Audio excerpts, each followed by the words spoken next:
आचार प्रतिभा विकास वर्ग में मंच पर उपस्थित भारतीय शिक्षा समिति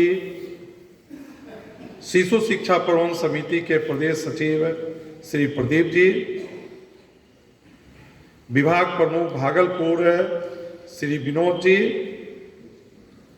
और हमारे नीचे सामने बैठे हुए सभी पूर्णकालिक कार्यकर्ता,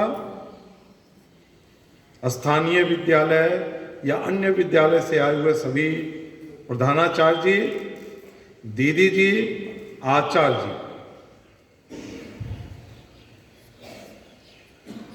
कहते हैं कि जहां खाली हो वहीं कुछ डाल सकते हैं, जहां खाली नहीं हो वहां नहीं डाल सकते। तो मैं सर्वप्रथम एक कथा से अपनी बात शुरू करता हूं। एक संगीतकार, बहुत अच्छे संगीत सिखाने वाले, संगीत के गुरु के पास एक युवक जाता। जाने के बाद कहता है, गुरु जी मैं संगीत सीखना चाहता हूं, मुझे आप कितने दिनों में संगीत सिखा देंगे? तो गुरु जी कहते कि ठीक है, मैं 1 साल में आपको संगीत सिखाकर अच्छा संगीतकार बना दूंगा। तभी वह युवक कहता है, गुरु जी मैं थोड़ा नाल बजा लेता हूं, थोड़ा गा लेता हूं, हारमोनियम भी मैं बजा लेता हूं, तानपुरा भी बजा लेता हूं, आप मुझे कितना समय लगेगा? तो संगीतकार जो गुरु जी थे वे कहते हैं पूरे 2 वर्ष लगेगा। ये युवक आश्चर्यचकित हो गया कि अभी तो आपने 1 साल में सिखाने की बात कही, मैं जानता हूं तब 2 साल क्यों? तो गुरु जी मुस्कुराते हुए कहते हैं कि पहले 1 साल जो आप जानते हो उसको भुलाने में 1 साल लगेगा और फिर 1 साल सिखाने में लगेगा। इसलिए मैं यहां कहना चाह रहा हूं, जहां खाली है वहां कुछ भरा जा सकता है, जहां खाली नहीं है वहां भरना कठिन है। नल के नीचे बाल्टी को उल्टा कर दीजिए, बाल्टी में पानी भरेगा क्या? बोलिए हाँ या ना बोलिए। लेकिन अगर उसको उलट के ठीक रखें तो कुछ देर के बाद क्या होगा? भरेगा। तो सब प्रथम है, खाली करने के लिए हमको भी कुछ करना पड़ेगा। चलिए स्थिति ऐसा हाथ रखो, क्योंकि कल से जो बातें भर गई है उसको आप कहीं ना कहीं स्टोरेज कर दीजिए, खाली कीजिए। एक में श्वास खींचते ऊपर, एक पूरा खींचिए, खींचिए खींचिए, वापस एक, खींचिए, वापस एक, खींचिए, वापस, हाथ नीचे और पूरा श्वास फेंकिए।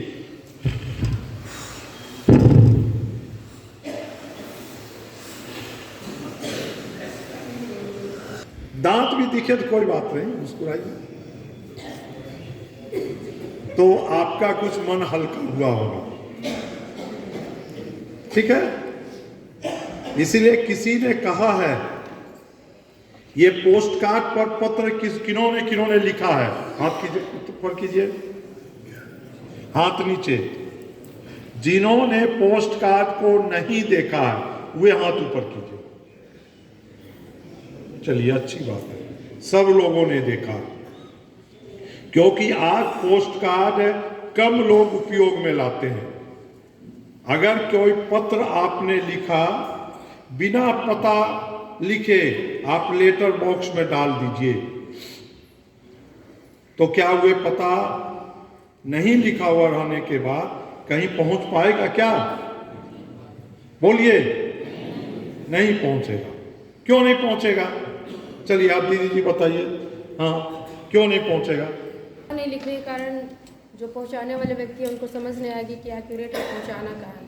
चलिए बहुत सुंदर कहा है, बिना लक्ष्य का जीवन बिना पता लिखे पत्र के समान है।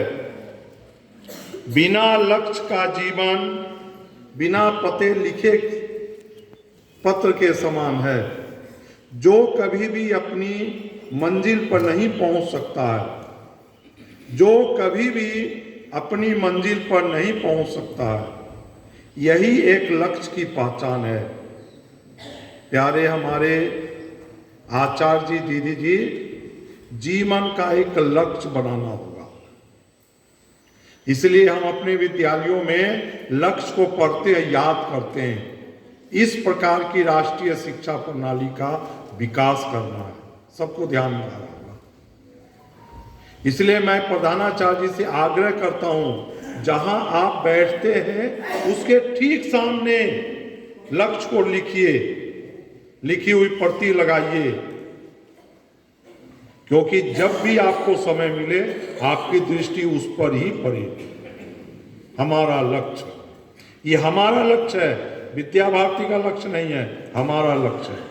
इसलिए बिना पता लिखे हुए पत्र के समान हम ना बने।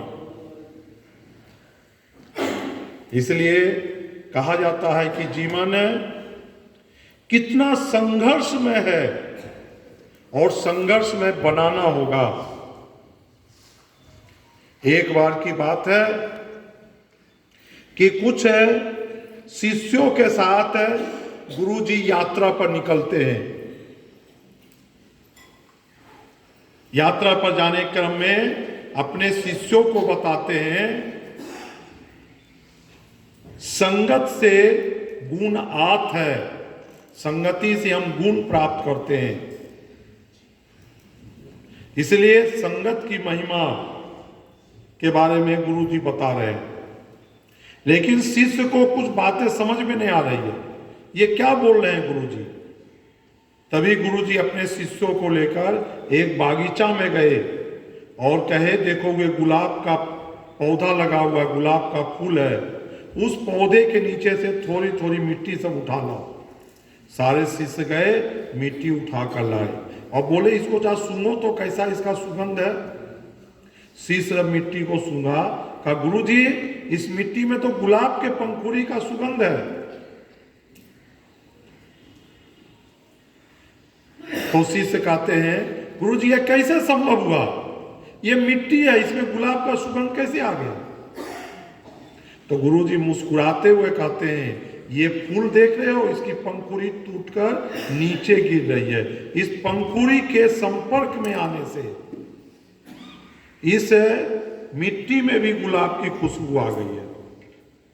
इसलिए हमारे प्यारे आचार्य जी, दीदी जी, आप उस मिट्टी बनिए वहां पर जहां गुलाब के पंखुड़ी गिर रहे और आप सुगंधित कर उन बच्चों को सुगंधित करने लगे। आज हमारा राष्ट्रीय शिक्षा नीति, देश की आजादी के बाद 3 प्रकार के शिक्षा नीति बनाए गए। पहला शिक्षा नीति 1968 में बनाया गया, दूसरा शिक्षा नीति, तीसरा शिक्षा नीति 2020 में बनाए गए, जो विश्व का सबसे अनोखा शिक्षा नीति है। यानी 38 वर्षों के बाद ये शिक्षा नीति हमारे हाथों में। अब 38 वर्ष के पहले शिक्षा नीति की अगर चर्चा करेंगे, बहुत परिश्रम से लोगों ने बनाया, कुछ गिने चुने लोग ही उस शिक्षा नीति को बनाए और लागू किए, जिसका कोई प्रभाव समाज पर नहीं दिखा, ना हमारे जीवन में दिखा। दूसरी शिक्षा नीति आई, वे भी उससे अच्छे बनाए गए, लेकिन समाज के कुछ लोग ही बनाए। लेकिन जब 38 वर्षों के बाद 2020 में जब बनकर तैयार हुआ, वो एक प्रभावी हुआ, क्योंकि उसको बनाने में लाखों लोग का सहयोग। आप ऐसे सरीखे लोग ने भी उस शिक्षा नीति में अपना सुझाव भेजे। सामान्य परिवार, कोई भी छात्र, शिक्षक, सबने सुझाव भेजा। व्यापारी, उसने भी सुझाव भेजा। भारत सरकार ने उसको एकत्रित किए, 3.5 लाख से ऊपर सुझाव आए। इसको बनाने के लिए चलिए दीदी जी में कोई बता सकते हैं तो खाओगे, बोलिए, जोर से बोलिए, पूरा नाम बताइए। हाँ ये बोलिए। हाँ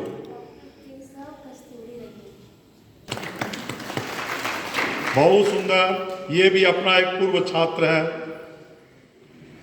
डॉक्टर कृष्णा स्वामी कस्तूरी रंगन, जो देश के बहुत बड़े वैज्ञानिक थे। इनका जन्म कृष्णा स्वामी, नोट कर लीजिए सभी, कृष्णा स्वामी कस्तूरी रंगन